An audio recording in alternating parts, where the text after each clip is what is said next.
back to Wine Chat. My name is Emma and I am a certified sommelier. And today I thought we'd get into a little bit of rosé all day. You know, it is summertime here in beautiful London, and there's nothing like popping to the park with a bottle of rosé. Since we can't really go into pubs or restaurants so much at the moment, it's definitely all about the picnics in the park, and nothing better to pair with that than a bottle of beautifully chilled rosé. Now, rosé is one of my favorite topics to talk about. I feel it is so misjudged.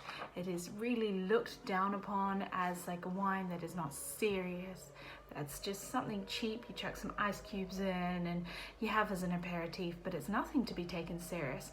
And let me tell you right now, that is so super far from the truth. So I thought we'd get into a little bit of a how is rosé made and the methods that go into it, and this is just going to be part one of Emma's Rosé Rants. So the first thing that I really want you to keep in mind is that rosé really was one of the first kind of wines that was ever produced. So back in ancient Greece, they didn't really sort it necessarily by grape varietals. They did big field blends, so they'd get bunches of red grapes, bunches of white grapes. They would put them in a vat together, the workers would squash them with their feet, and then they'd be fermented together. The resulting wine would be very pale in colour, a little bit light, like kind of a lighter red, pinkier wine. That would be the result. And also when they had full strength wines, it was considered barbaric to drink full strength wines. So everything would be watered down. So the resulting wine would be very pale in colour. And what we have here is the kind of first ever rosés in history. So fast forward just a few centuries to a modern day, and we have rosé everywhere. Rosé can be made in any wine region in the world that makes red wine. So wherever red grapes are, rosé can be made. You can make rosé from any type of red grape. If you're looking in France, especially in kind of Provence and Languedoc, you're going to be looking at predominantly Grenache, Mourvèdre, Cinsault, maybe a little bit of Syrah, kind of the typical red grapes of southern Provençal France. If you look a little bit more further north, looking at a few kind of more Pinot Noir, Cabernet Franc rosés, these are going to be a little bit more kind of green and herbaceous in style. So how is rosé made? So there's three main methods of making rosé. We have the saunier method, which in French means to bleed. We have skin contact or maceration. And the third and final method is blending. So first one, saunier.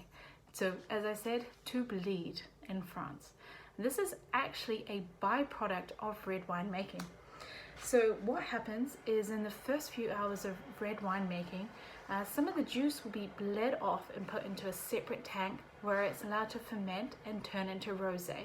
Then the wine that's left behind that turns into red wine, it's going to be much more concentrated with a much bigger intensity.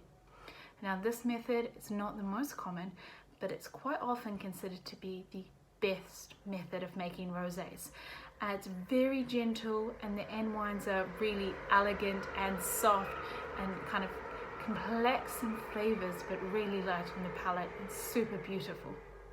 So the second method is the most common one, and this is skin contact or maceration. And it's very common in kind of the heart of rosé, which is Provence and Languedoc-Roussillon.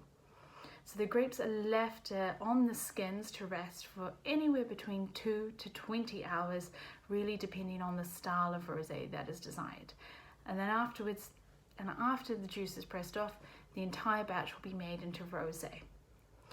So this method is often going to take on a lot more color and aromatics, but does have a downside. And that's if it's not made right, and if it's not made with a winemaker that really cares, it's going to kind of pick up a little bit more tannins and bitterness. And you kind of see that often in cheaper wines that are made in this style. But anything good quality should be super delicious. And this is going to make a really wide range of styles. So it's really great for the winemakers. They can kind of choose and play around with it. Like, do you want something really light and refreshing and crisp and pale and just beautiful summertime rosé. Or you can have something a little bit more fuller bodied, kind of a bit more tannin structure if that's what you're going for, and a bit more kind of oomph behind it, and a really great pairing with food. The third method, last but not least, not so common, but the one place you will see it is in rosé champagne. And this is blending. So it's where you blend a little bit of the red wine juice. So in champagne, we have Pinot Noir or Meunier, and it'll be blended with a bit of Chardonnay. In France, in Champagne is the only place where this is allowed within France. Around the world, you can also do it. In New World countries, it is more common there for the kind of lower end ranges of rosés, but doesn't often make the most complex wines, or it's often a cheaper method of making them.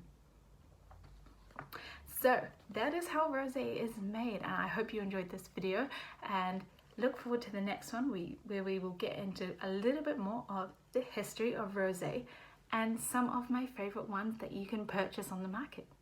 Thank you very much for watching, and remember, drink better wine.